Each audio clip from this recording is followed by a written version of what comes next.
1989, kes ni adalah satu-satunya kes yang disetujui oleh pihak berkuasa Hong Kong untuk dilabelkan sebagai kes paranormal atau dipanggil sebagai supernatural.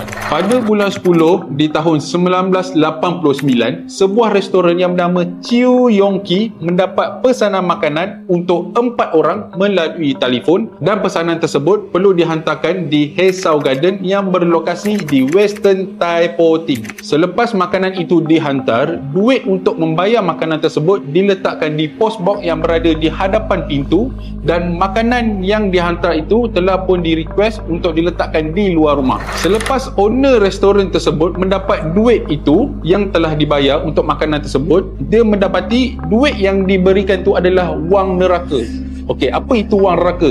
Wang neraka ni adalah mengikut kepercayaan orang Cina adalah duit yang untuk dibakar buat orang-orang yang disayangi yang telah pun meninggal dunia untuk mereka gunakan di alam lain. Selepas owner restoran tu mendapati duit yang diterima itu adalah duit wang neraka, dia merasakan adalah mungkin ini adalah prank ataupun tipu muslihat oleh customer tersebut.